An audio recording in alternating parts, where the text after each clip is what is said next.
अस्सलाम वालेकुम स्टूडेंट्स। जैसा कि आप सबको पता है कि हमारे एग्जाम्स अभी तक कंटिन्यू है और जो स्टूडेंट्स एग्जाम दे के आए हैं उन्होंने अपने एमसीक्यूज भी शेयर किए हैं। हमने अपनी प्रीवियस वीडियो में भी इनमें से कुछ एमसीक्यूज कवर किए थे। आज की इस वीडियो में भी हम उसी एमसीक्यूज को आगे कंटिन्यू करेंगे। प्रीवियस वीडियो में हमने ये चेक की क्वालिटी वाला एमसीक्यूज किया था। आज की इस वीडियो में हम इसी से आगे कंटिन्यू करेंगे।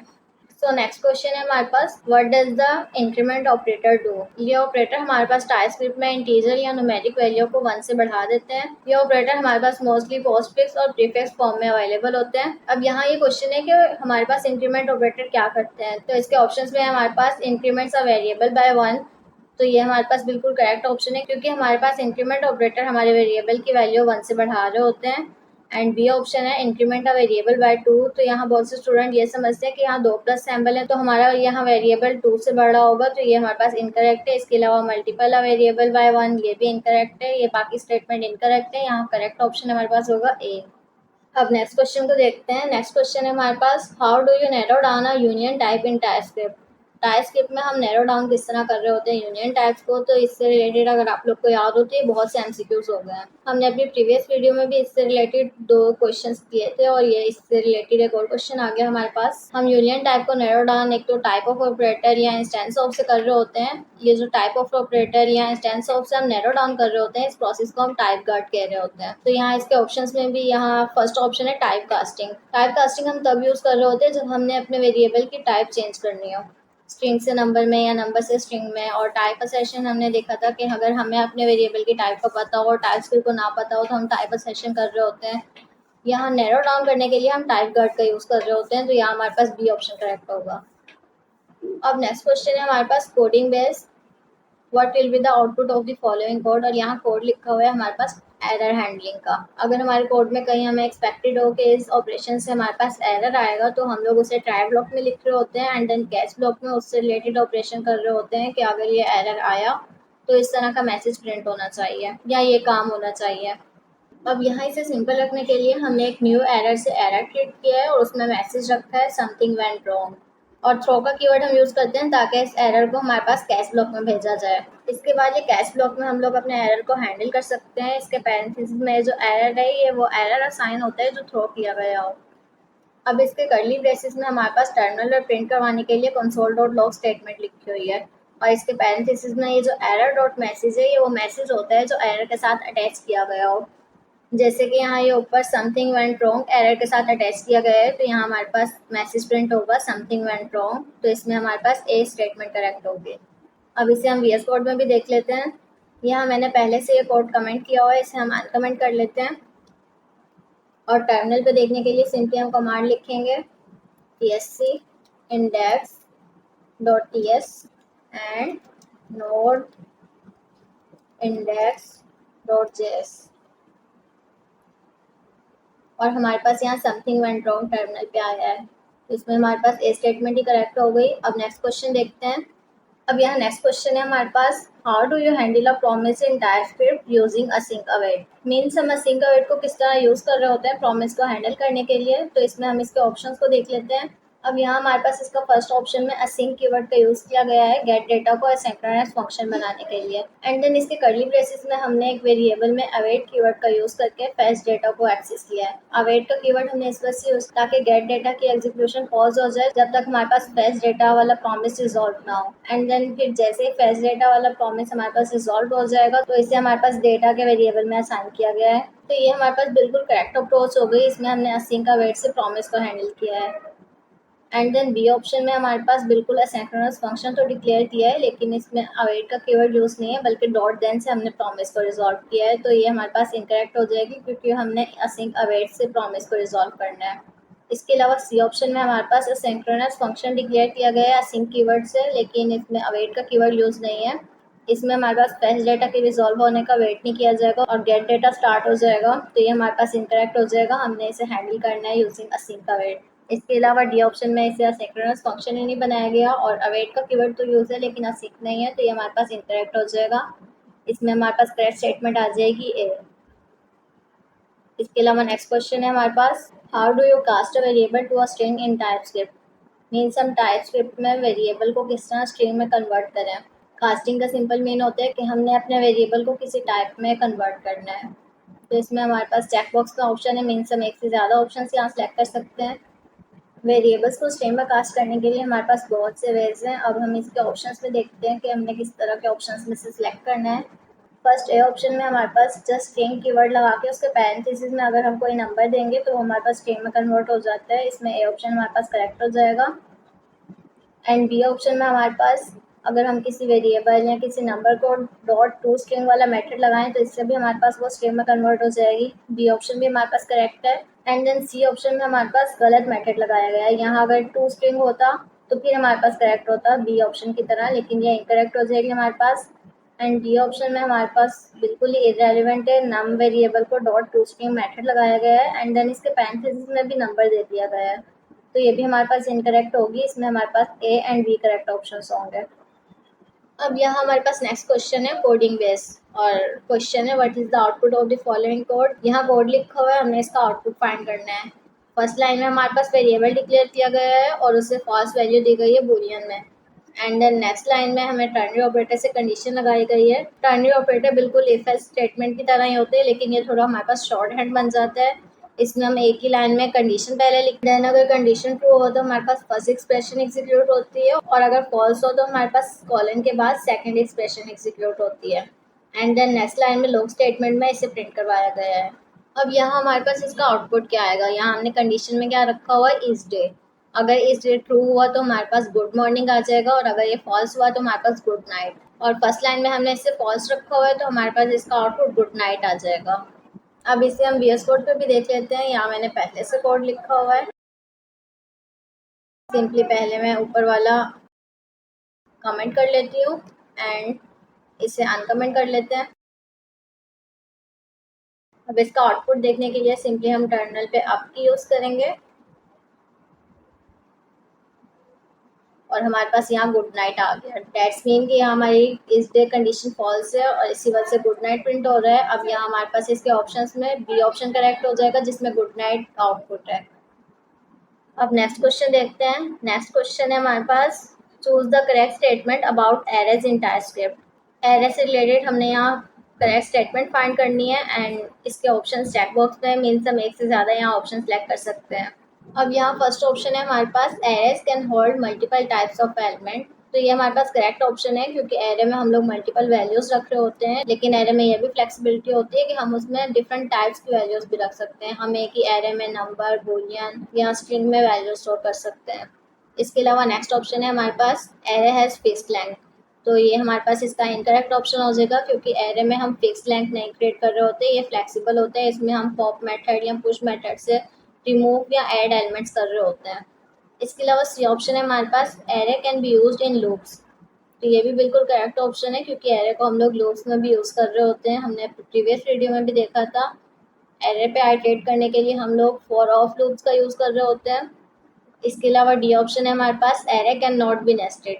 तो ये इनकरेक्ट ऑप्शन है क्योंकि एरे में हम नेस्टेड कर रहे होते हैं। नेस्टेड का सिंपल मीन होता है कि हम एक एरे के अंदर एक और एरे स्टोर कर सकते हैं।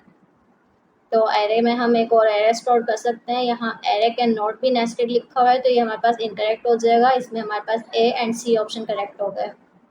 इसके बाद नेक्स्ट क्वेश्चन है हमारे पास which is the following method can be use to merge two or more arrays in TypeScript. तो ये भी हमारे पास एरे से रिलेटेड हो गया कि हम दो एरे को किस तरह मर्ज कर रहे होते हैं, कौन सा मेथड यूज करते हैं। तो इसमें हमारे पास कॉन्कैट मेथड इस तरह का होता है जिससे हम टू एरेज को मर्ज कर सकते हैं। पॉप मेथड से हम लोग एरे से कोई एलिमेंट रिमूव कर रहे होते हैं और ज्वाइन मेथड से हम लोग एरे के एलिमेंट्स को ज्वाइन कर रहे होते हैं। तो इसमें हमारे पास ए ऑप्शन करेक्ट हो जाएगा, कॉन्कैट मेथड। अब नेक्स्ट क्वेश्चन है हमारे पास choose the correct statement about union types in TypeScript. इससे रिलेटेड हमने अब करेक्ट स्टेटमेंट फाइंड करनी है और इसका आंसर भी हमारे पास चेक बॉक्स में, मीन्स हम एक से ज़्यादा ऑप्शन सेलेक्ट कर सकते हैं। अब यहाँ हमारे पास फर्स्ट ऑप्शन है union type allow a variable to hold more than one type. तो ये फर्स्ट स्टेटमेंट में तो हमारे पास यूनियन टाइप का मेन पर्पज़ ही लिखा हुआ है कि इसमें हम अलाउ करते हैं एक वेरिएबल को कि वो एक से ज़्यादा टाइप्स को स्टोर कर सकता है। इसमें हमारे पास बी ऑप्शन है यूनियन टाइप सैम्पल। तो ये भी हमारे पास करेक्ट स्टेटमेंट है क्योंकि यूनियन टाइप में हम इसी तरह टाइप को क्रिएट कर रहे होते हैं, वर्टिकल लाइन लगा एक टाइप के बाद वर्टिकल लाइन लगा के सेकंड टाइप को स्टोर कर रहे होते हैं। तो ये ऑप्शन भी हमारे पास करेक्ट है। इसके अलावा सी ऑप्शन है हमारे पास union type use to combine multiple types in one. तो ये भी हमारे पास करेक्ट स्टेटमेंट हो गई, क्योंकि यूनियन टाइप में हम लोग मल्टीपल टाइप्स को कंबाइन कर रहे होते हैं।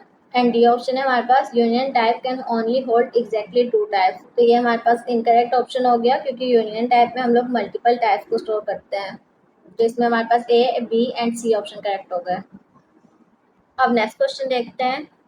नेक्स्ट क्वेश्चन में हमारे पास कोडिंग बेस है। इसमें आउटपुट पूछा गया है कि इस कोड का हमारे पास क्या आउटपुट आएगा। यहाँ हमारे पास एनएम से रिलेटेड कोड है।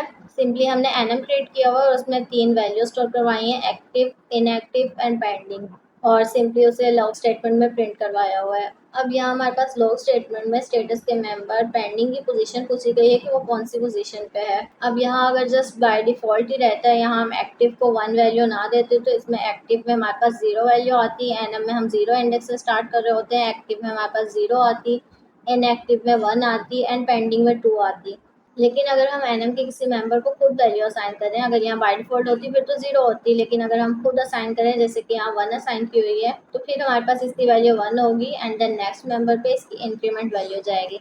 मीन्स अब इनएक्टिव में हमारे पास 2 आ जाएगी एंड पेंडिंग में 3। अगर यहाँ बाय डिफॉल्ट होती तो फिर तो इनएक्टिव में 1 एंड पेंडिंग में 2 थी, लेकिन हमने इसे 1 वैल्यू स्टोर करवाई है, तो इनएक्टिव में इससे इंक्रीमेंट 2 चल जाएगी एंड पेंडिंग में 3। और यहाँ अगर पेंडिंग की इंडेक्स पूछी जाएगी तो हमारे पास यहाँ 3 ऑप्शन करेक्ट होगा। लेकिन यहाँ भी जिस तरह एक्टिव में 1 एंड इनएक्टिव में 2 आ रही है, यहाँ हम इनएक्टिव में भी वैल्यू चेंज कर सकते हैं। लेकिन इनएक्टिव में अगर हम लोग कोई अलग वैल्यू रखते हैं, जैसे कि हम यहाँ अगर 6 रखते हैं, तो पेंडिंग में हमारे पास इसकी इंक्रीमेंट 7 वैल्यू चली जाती है। और अगर हम लोग खुद पेंडिंग में कोई वैल्यू असाइन करते हैं 8, 9, यहाँ अगर हम लोग डायरेक्ट पेंडिंग में 10 वैल्यू स्टोर कर देते तो यहाँ हमारे पास स्टेटस डॉट पेंडिंग 10 आता। लेकिन अभी तो हमसे यहाँ सिंपल इसका आउटपुट पूछा गया है कि एक्टिव 1 है, इनएक्टिव हमारे पास बाय डिफॉल्ट 2 हो जाएगी एंड पेंडिंग 3। लेकिन इसे कंप्लीट बताने का ये पर्पज था क्योंकि क्वेश्चन चेंज हो रहे हैं, तो यहाँ किसी स्टूडेंट के पास इस तरह भी आया था कि एक्टिव में 1, इनएक्टिव में 5 एंड देन पेंडिंग में पूछा गया था, तो हमें सब पता होना चाहिए। अब इससे वीएस कोड पे भी देख लेते हैं। सिंपली हम ऊपर वाले कोड को कमेंट करेंगे एंड इस कोड को अनकमेंट कर लेंगे एंड टर्मिनल पे जाके सिंपली अप की यूज करेंगे और हमारे पास इसका आउटपुट 3 आ गया और यहाँ हमारे पास इसका सी ऑप्शन करेक्ट है। अब नेक्स्ट क्वेश्चन देखते हैं। अब नेक्स्ट क्वेश्चन है हमारे पास, which of the following is a correct statement to variable declaration a number with specific type. Means यहाँ हमने वेरिएबल डिक्लेयर करना है और उसकी टाइप स्पेसिफिक नंबर देनी है, तो इसमें से कौन सी स्टेटमेंट करेक्ट होगी। वेरिएबल को डिक्लेयर करने के लिए हम सिंपली लेट या कॉन्स्ट कीवर्ड का यूज़ करते हैं एंड देन उसे कोई नेम देना होता है हमने, और फिर उसे टाइप देने के लिए कॉलन का यूज़ करके उसकी टाइप, और अगर उसमें कोई वैल्यू भी स्टोर करनी हो तो हम इक्वल्स टू के बाद उसमें कोई वैल्यू स्टोर कर रहे होते हैं। अब यहाँ हमारे पास ए ऑप्शन में जस्ट लेट कीवर्ड यूज़ किया गया है वेरिएबल डिक्लेयर करने के लिए एंड देन उसे नेम दिया गया है वेरिएबल को, एंड देन इसे टाइप नहीं दी गई और क्वेश्चन में हमारे इससे टाइप पूछी गई है, तो ये हमारे पास इनकरेक्ट ऑप्शन हो जाएगा। एंड देन बी ऑप्शन में हमारे पास लेट कीवर्ड से वेरिएबल डिक्लेयर किया गया है, वेरिएबल को नेम दिया गया है और डायरेक्ट वैल्यू स्टोर कर दी गई है। अगर यहाँ जस्ट वेरिएबल इनिशियलाइजेशन से रिलेटेड क्वेश्चन होता तो हमारे पास ये स्टेटमेंट करेक्ट होती, लेकिन यहाँ हमें स्पेसिफिक टाइप भी डिक्लेयर करनी है, तो ये हमारे पास इनकरेक्ट हो जाएगी। इसके अलावा सी ऑप्शन में हमारे पास लेट नाम वेरिएबल डिक्लेयर किया गया है और उसे कॉलन के बाद टाइप दी गई है। अब क्वेश्चन हमारा just variable declaration with specific type था, तो ये हमारे पास करेक्ट ऑप्शन हो जाएगा। अगर यहाँ वेरिएबल इनिशियलाइजेशन करनी होती तो हम इक्वल्स टू के बाद यहाँ कोई वैल्यू स्टोर कर देते हैं। एंड डी ऑप्शन में हमारे पास बिल्कुल सेम सी की तरह ही है, लेकिन कॉलन की जगह यहाँ इक्वल्स टू का साइन लगाया गया है। इक्वल्स टू का साइन हम वैल्यू स्टोर करने के लिए करते हैं, यहाँ हमने टाइप स्टोर करनी थी, तो ये हमारे पास इनकरेक्ट हो जाएगा। यहाँ हमारे पास करेक्ट ऑप्शन होगा सी। अब नेक्स्ट क्वेश्चन है हमारे पास, which of the following statement is true about the finally block. Finally block से रिलेटेड हमने यहाँ ट्रू स्टेटमेंट फाइंड करनी है। फाइनली ब्लॉक हमारे पास एरर हैंडलिंग में ही आ रहा होता है जब हम ट्राई कैच ब्लॉक बना रहे होते हैं। उसके बाद अगर हम ऑप्शनल फाइनली ब्लॉक क्रिएट करना चाहें तो कर सकते हैं, वरना ये हमारे पास नेसेसरी नहीं होता। इसके बारे में ट्रू स्टेटमेंट हमने फाइंड करनी है। फर्स्ट ऑप्शन है हमारे पास, it executes regardless of whether an exception is thrown or not. तो ये हमारे पास करेक्ट ऑप्शन है, क्योंकि फाइनली ब्लॉक को हम लोग लाजमी एग्जीक्यूट करवाते हैं, बेशक एक्सेप्शन थ्रो हो या ना हो, या कैच ब्लॉक में हमारा एक्सेप्शन कैच हो या ना हो। ये हमारे पास फाइनल में लाजमी प्रिंट होता है, जो भी इसमें स्टेटमेंट लिखी हो, जो भी इसमें काम लिखा हो। इसके अलावा सेकंड ऑप्शन है हमारे पास, it only executes if an exception is thrown तो ये हमारे पास इनकरेक्ट हो जाएगी, क्योंकि फाइनली ब्लॉक हम लोग लास्ट में एग्जीक्यूट करवाते हैं, बेशक एक्सेप्शन थ्रो हो या ना हो। इसके अलावा सी ऑप्शन है हमारे पास, it only executes if there is no catch block. तो ये हमारे पास इनकरेक्ट ऑप्शन है, क्योंकि कैश ब्लॉक की प्रेजेंस या एब्सेंस हमारे फाइनली ब्लॉक को एग्जीक्यूट करने के लिए नहीं रोक सकती। फाइनली ब्लॉक हमारे पास लास्ट में एग्जीक्यूट होता है अगर वो क्रिएट किया गया हो। एंड डी ऑप्शन है हमारे पास, it executes only if the try block execute successfully. तो ये भी हमारे पास इनकरेक्ट हो जाएगा, क्योंकि ट्राई ब्लॉक हमारे पास एग्जीक्यूट हो या ना हो, फाइनली ब्लॉक लास्ट में एग्जीक्यूट हो जाता है। अब नेक्स्ट क्वेश्चन देखते हैं। नेक्स्ट क्वेश्चन भी हमारे पास कोडिंग बेस ही है, इसमें भी हमसे आउटपुट पूछा गया है। ये भी सिंपल हमारे पास एनएम से रिलेटेड ही है। इसमें सिंपली एनएम क्रिएट किया गया है और इसमें वैल्यू स्टोर की गई हैं रेड, ग्रीन एंड ब्लू। और नेक्स्ट लाइन में इसकी वैल्यू को एक्सेस करने के लिए लॉग स्टेटमेंट में इंडेक्स में 1 वैल्यू दी गई है कि नेक्स्ट लाइन में इसमें से कौन सा एलिमेंट है हमारे पास। अभी हमने कुछ क्वेश्चन पहले ही देखा था कि एनएम में बाय डिफॉल्ट 0 से इंडेक्स स्टार्ट होता है। यहाँ रेड हमारे पास 0 होगा, ग्रीन हमारे पास 1 एंड ब्लू 2। अब यहाँ हमसे 1 इंडेक्स पे पूछा गया है कि 1 इंडेक्स पे कौन सी वैल्यू होगी, तो इसमें हमारे पास ग्रीन वैल्यू होगी। इसे हम वीएस कोड पे भी देख लेते हैं। इसके लिए सिंपली हम ऊपर का पहले कोड कमेंट करेंगे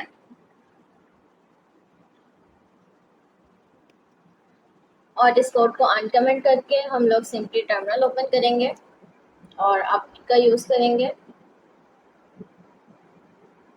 और हमारे पास यहाँ इसका आउटपुट ग्रीन आ गया। अब अगेन क्वेश्चन पे चलते हैं, तो यहाँ हमारे पास ए ऑप्शन इसका करेक्ट हो जाएगा। अब नेक्स्ट क्वेश्चन है हमारे पास, which of the following correct way to define a tuple in TypeScript. TypeScript में टपल को डिफाइन करने के लिए हमारे पास कौन सा करेक्ट वे है। इसी तरह के क्वेश्चन हमने अपनी प्रीवियस वीडियो में भी देखा था, लेकिन वहाँ हमसे एक मिस्टेक हो गई थी। यहाँ हमने स्ट्रक्चर डिफाइन करते हुए इसे राउंड ब्रैकेट में डिफाइन किया था, लेकिन ये भी स्क्वायर ब्रैकेट में डिफाइन होगा इसका structure. And then equal to के बाद भी हमने इसे एरे के टाइप में मीन्स स्क्वायर ब्रैकेट में यूज करना होता है। टपल का सिंपल हमारे पास सिंटैक्स ये होता है कि हम एक टपल क्रिएट करते हैं एंड देन कॉलन के बाद हमने उसका स्ट्रक्चर डिफाइन करना होता है। जो भी हम स्ट्रक्चर डिफाइन करते हैं, जैसे कि हमने यहाँ फर्स्ट ऑप्शन में number and string structure define किया है एंड देन इक्वल्स टू के बाद हमने उसी टाइप की वैल्यू स्टोर करनी होती है, पहले नंबर एंड देन स्ट्रिंग। और इसमें हमारे पास ए ऑप्शन ही करेक्ट हो जाएगा। इसके अलावा बी ऑप्शन में भी हमारे पास स्ट्रक्चर में नंबर एंड स्ट्रिंग है, लेकिन यहाँ टाइप के बाद कॉलन की जगह इक्वल्स टू का साइन है, तो ये हमारे पास इनकरेक्ट हो जाएगा। इसके अलावा सी ऑप्शन में भी हमारे पास इक्वल्स टू का साइन है, कॉलन का नहीं, तो ये भी हमारे पास इनकरेक्ट हो जाएगा। डी ऑप्शन में हमारे पास कॉलन का साइन है, लेकिन इसके स्ट्रक्चर में पहले स्ट्रिंग है देन नंबर है और इसे वैल्यू और साइन है, पहले नंबर एंड देन स्ट्रिंग, तो ये हमारे पास इनकरेक्ट हो जाएगा, क्योंकि हमारे पास यहाँ टेबल में जो वैल्यू स्टोर है वो हमारे स्ट्रक्चर को फॉलो नहीं कर रही, तो हमारे पास ये ऑप्शन इनकरेक्ट हो जाएगा और ये ऑप्शन ही हमारे पास करेक्ट है। इसके अलावा नेक्स्ट क्वेश्चन देखते हैं। नेक्स्ट क्वेश्चन हमारे पास कोडिंग बेस ही है। यहाँ भी हमारे पास सेम क्वेश्चन है, what is the output of the following code. Code लिखा हुआ और हमने इसका आउटपुट फाइंड करना है।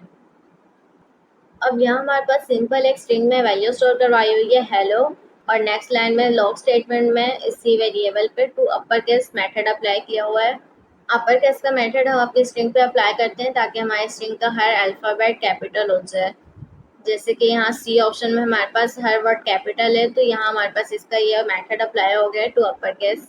इसके अलावा स्ट्रिंग की एक प्रॉपर्टी होती है टू लोअर केस, इसमें हमारे पास भी सब लोअर केस में चल जाते हैं। जैसे कि यहाँ वेरिएबल में हमने एच कैपिटल रख के हेलो प्रिंट करवाया है, अगर यहाँ हम to lower case property apply करते हैं तो फिर हमारे पास एच भी लोअर केस में आ जाता है, कंप्लीट लोअर केस हो जाता है, जैसे कि यहाँ बी ऑप्शन में है।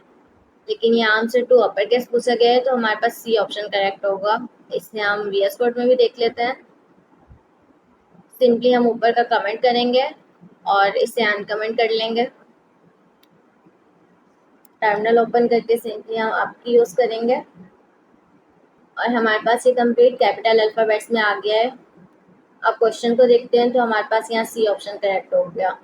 अब नेक्स्ट क्वेश्चन है हमारे पास, which of the following is use to handle asynchronous TypeScript. इसमें हमारे पास एसिंक्रोनस टाइपस्क्रिप्ट को हैंडल करने के लिए कौन सा मेथड यूज होगा। इसके अगर हम ऑप्शंस में देखें तो ये तीनों ऑप्शंस हमारे पास एसिंक्रोनस टाइपस्क्रिप्ट को हैंडल कर रहे होते हैं, लेकिन इसमें हमने मोस्ट प्रिफर्ड अगर ऑप्शन देखे तो ये हमारे पास असिंक वेट है। ये हमारे पास ज़्यादा रीडेबल और मेंटेनेबल होता है, तो हम असिंक वेट का ज़्यादा यूज़ कर रहे होते हैं, तो इसमें हमारे पास ए ऑप्शन करेक्ट हो जाएगा। अब नेक्स्ट क्वेश्चन देखते हैं। नेक्स्ट क्वेश्चन है हमारे पास, which of the following is use to handle exception in TypeScript. Exception का मतलब होता है कि हमारे कोड में अगर कोई अनयूजुअल कंडीशन हो या एरर हो तो उसे हम कैसे हैंडल करें। तो यहाँ हमारे पास अभी हमने कुछ एमसीक्यूज पहले ही से कवर किया है। एरर को हम लोग ट्राई कैच ब्लॉक से हैंडल कर रहे होते हैं, तो इसमें हमारे पास इसका सी ऑप्शन करेक्ट होगा। A B and D option में हमारे पास कंडीशन चेक हो रही होती है, हमारे पास कंडीशनल स्टेटमेंट्स होती हैं, तो इसमें हमारे पास सी ऑप्शन ही करेक्ट होगा। अब नेक्स्ट क्वेश्चन देखते हैं। नेक्स्ट क्वेश्चन है हमारे पास, how many times will the following loop run. ये क्वेश्चन हमारे पास लूप से रिलेटेड है कि हमारा लूप कितनी बार रन होगा। अब यहाँ फॉर लूप का सिंटैक्स है। फॉर लूप में हम लोग स्क्वायर ब्रैकेट के अंदर पहले वेरिएबल की इनिशियलाइजेशन कर रहे होते हैं एंड देन कंडीशन लगाने के बाद अपने वेरिएबल को अपडेट कर रहे होते हैं। वेरिएबल की इनिशियलाइजेशन को हम लोग एज अ काउंटर यूज कर रहे होते हैं एंड देन हम कंडीशन लगा रहे होते हैं कि अगर ये कंडीशन ट्रू हुई तो हमारा अंदर का कोड एग्जीक्यूट होगा, अदरवाइज हमारा कोड एग्जीक्यूट नहीं होता। एंड देन हम अपने वेरिएबल को अपडेट कर रहे होते हैं, इंक्रीमेंट या डिक्रीमेंट, और देन कर्ली ब्रेसेस में हमने जो अपने लूप में काम करवाना हो वो कर रहे होते हैं। यहाँ हमने सिंपली अपने लूप की आइटरेशन देखनी है, तो हमने लॉग स्टेटमेंट में अपने वेरिएबल को कॉल किया है। अब क्वेश्चन ये है कि हमारे कोड कितनी बार रन होगा। अब ये हमारा लूप किस तरह काम करेगा। यहाँ हमने पहले वेरिएबल की वैल्यू 0 स्टोर करवाई है, तो ये 0 हमारी कंडीशन चेक होगी कि क्या 0 हमारा लेस देन 3 है। अब ये कंडीशन ट्रू हो गई तो हमारे पास ये 0 प्रिंट हो जाएगा console.log में, और फिर ये नेक्स्ट हमारे पास 0 इंक्रीमेंट हो जाएगा, मीन्स ये 0 हमारे पास अब 1 हो जाएगा। और फिर हमारे पास अगेन कंडीशन चेक होगी कि क्या 1 हमारे पास लेस देन 3 है। ये कंडीशन भी ट्रू हुई तो हमारा कोड एग्जीक्यूट हो जाएगा, 1 भी हमारे पास प्रिंट हो जाएगा। अब 1 प्रिंट होने के बाद अगेन वो 1 हमारे पास 2 में कन्वर्ट हो जाएगा, इंक्रीमेंट लग जाएगा, और इंक्रीमेंट के बाद अगेन कंडीशन चेक होगी कि क्या 2 हमारा लेस देन 3 है। फिर अगेन ये कंडीशन ट्रू होगी तो हमारे पास अगेन कोड एग्जीक्यूट हो जाएगा, और फिर हमारे पास आई 3 हो जाएगा। इसके बाद अगेन कंडीशन चेक होगी कि क्या 3 हमारे पास लेस देन 3 है, तो ये कंडीशन हमारे पास जैसे ही फॉल्स होगी हमारा लूप ब्रेक हो जाएगा, और हमारे पास यहाँ 3 टाइम कोड एग्जीक्यूट हुआ है, 0 1 एंड 2। जैसे ही हमारा वेरिएबल 3 पे आया तो यहाँ कंडीशन फॉल्स हो गई और हमारा लूप ब्रेक हो गया। तो यहाँ हमारे पास लूप 3 टाइम रन हुआ है, तो हमारे पास यहाँ सी ऑप्शन करेक्ट होगा। इससे हम VS कोड में भी देख लेते हैं। सिंपली हम पहले वाले कोड को कमेंट कर लेते हैं और इस कोड को हम अनकमेंट करेंगे। अब इसके बाद सिंपली हमने टर्मिनल ओपन करना है और अप की का यूज करेंगे। तो हमारे पास यहाँ 0 1 2 3 टाइम हमारा यहाँ लूप रन हुआ है, जिस तरह हमने अभी देखा था एग्जाम्पल में। तो यहाँ हमारे पास सी ऑप्शन करेक्ट हो जाएगा। इसके अलावा नेक्स्ट क्वेश्चन है हमारे पास, what is the correct syntax for declaring a generic type in TypeScript. TypeScript में जेनरिक टाइप को हम किस तरह डिक्लेयर कर रहे होते हैं। तो इसमें हमारे पास इसका करेक्ट सिंटैक्स होता है कि हम एंगल ब्रैकेट के अंदर एक प्लेस होल्डर डिक्लेयर कर रहे होते हैं, जिस तरह यहाँ ए ऑप्शन में हमारे पास है। इसके अलावा बी ऑप्शन में यहाँ कॉलन से जेनरिक टाइप डिक्लेयर की गई है, तो ये हमारे पास इनकरेक्ट होगा। सी ऑप्शन में हमारे पास राउंड ब्रैकेट्स है और डी ऑप्शन में हमारे पास स्क्वायर ब्रैकेट्स हैं, तो ये हमारे पास B C and D incorrect statement हो गई। ए हमारे पास करेक्ट स्टेटमेंट है, हम एंगल ब्रैकेट से जेनरिक टाइप डिक्लेयर कर रहे होते हैं। अब इसके अलावा नेक्स्ट क्वेश्चन देखते हैं। अब ये नेक्स्ट क्वेश्चन भी हमारा कोडिंग बेस है। What is the output of the following code. यहाँ कोड लिखा हुआ है और हमने इसका आउटपुट फाइंड करना है। यहाँ सिंपली फर्स्ट लाइन में हमारे पास वेरिएबल डिक्लेयर किया हुआ है और उसमें स्ट्रिंग वैल्यू स्टोर करवाई हुई है, लेकिन मेन बात यहाँ ये है कि यहाँ कॉलन के बाद हमने जो टाइप स्टोर करवाई है ये अननोन है। इसके बाद नेक्स्ट लाइन में हमारे पास लॉग स्टेटमेंट में इसी वेरिएबल पे एक स्ट्रिंग की प्रॉपर्टी एक्सेस करवाई हुई है।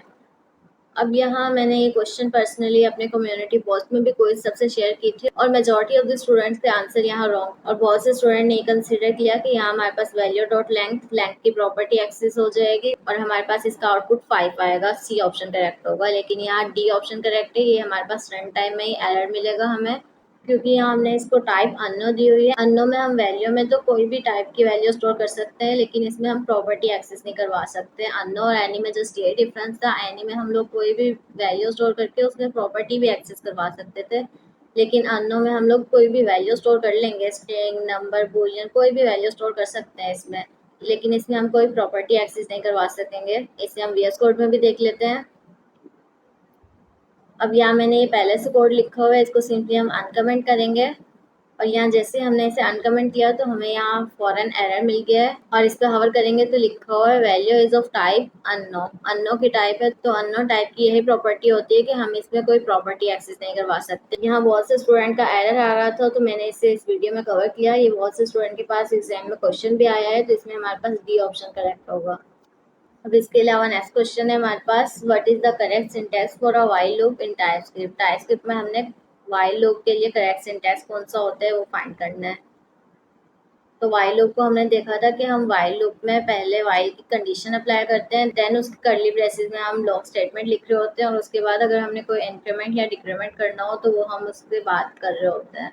व्हाइल लूप के बाद कंडीशन अप्लाई की गई है, लेकिन कंडीशन को अप्लाई करने के लिए हम राउंड ब्रैकेट में कंडीशन लिख रहे होते हैं, तो यहाँ राउंड ब्रैकेट के बगैर ही है तो ये हमारे पास इनकरेक्ट हो जाएगी। इसके अलावा बी ऑप्शन है हमारे पास, इसमें हमारे पास बिल्कुल सही राउंड ब्रैकेट में कंडीशन है एंड देन कर्ली ब्रेसेस में यहाँ हमने जो मैसेज लिखना है वो मैसेज है। इसके अलावा इसको इंक्रीमेंट किया गया है तो ये हमारे पास करेक्ट सिंटैक्स है। इसके अलावा सी ऑप्शन में हमारे पास कर्ली ब्रेसेस नहीं है तो ये भी इनकरेक्ट हो जाएगी। और डी ऑप्शन में हमारे पास राउंड ब्रैकेट के अंदर जो भी काम है वो लिखा हुआ है और व्हाइल लूप को राउंड ब्रैकेट में क्लोज नहीं किया हुआ, तो इसमें हमारे पास बी ऑप्शन करेक्ट हो जाएगा। इसके अलावा नेक्स्ट क्वेश्चन है हमारे पास, which of the following is the correct way to casting. तो ये हमने अपनी प्रीवियस वीडियो में भी देखा था और ये बिल्कुल उसी से रिलेटेड सेम क्वेश्चन है। कास्टिंग या टाइप असेशन हम किस तरह कर रहे होते हैं, तो इसमें हम एस कीवर्ड या एंगल ब्रैकेट से कर रहे होते हैं। ए ऑप्शन में हमारे पास एस कीवर्ड से टाइप कास्टिंग हुई है और बी ऑप्शन में हमारे पास एंगल ब्रैकेट से, तो ये दोनों हमारे पास करेक्ट स्टेटमेंट है। इसके अलावा सी ऑप्शन में बहुत ए एंड बी है तो हमारे पास यहाँ सी ऑप्शन करेक्ट हो जाएगा। इसके अलावा अब नेक्स्ट क्वेश्चन है हमारे पास, which keyword is used to extend a class in TypeScript. हम लोग कौन सा कीवर्ड लगा रहे होते हैं टाइपस्क्रिप्ट में क्लास को एक्सटेंड करने के लिए, तो इसमें हम क्लास को एक्सटेंड करने के लिए एक्सटेंड कीवर्ड ही लगा रहे होते हैं, तो इसमें हमारे पास सी ऑप्शन करेक्ट हो जाएगा। अब नेक्स्ट क्वेश्चन देखते हैं। नेक्स्ट क्वेश्चन है हमारे पास, how do you access the name of an enum value. Enum value के नेम को हम किस तरह एक्सेस कर रहे होते हैं, तो अगर हमने एनम की वैल्यू को एक्सेस करना है तो हम सिंपल स्क्वायर ब्रैकेट में उसके इंडेक्स की वैल्यू लिख रहे होते हैं, जिससे हमारे पास एनम की वैल्यू एक्सेस हो रही होती है। इसमें हमारे पास ए ऑप्शन करेक्ट होगा। इस तरह हम लोग स्क्वायर ब्रैकेट में एनम के इंडेक्स लिख रहे होते हैं एनम का नेम एक्सेस करने के लिए। अगर हमने एनम का इंडेक्स एक्सेस करना हो तो हमारे पास बी एंड सी ऑप्शन होता है। डॉट अप से भी हम एक्सेस कर सकते हैं और स्क्वायर ब्रैकेट से भी। और डी ऑप्शन हमारे पास इनकरेक्ट होगा, इस तरह हम लोग एक्सेस नहीं कर रहे होते हैं। इसमें हमारे पास जस्ट ए ऑप्शन करेक्ट है। अब नेक्स्ट क्वेश्चन हमारे पास बिल्कुल इसी तरह सिंपल है, एनम से रिलेटेड, टाइप एनफ्रेंस से रिलेटेड या try catch block, type of, inequality operator की तरह सिंपल है। ग्लोबल वेरिएबल, इन्हें हमने पहले ही अपनी वीडियोस में कवर किया हुआ है, तो इसे मैं कम्युनिटी पोस्ट में लगा दूंगी, आप लोग वहाँ इसे देख लीजिएगा। जिससे ना समझ आए इसके साथ इसकी एक्सप्लेनेशन भी होगी। तो आज के लिए जस्ट इतना ही। Best of luck for your exams and make sure to be connected.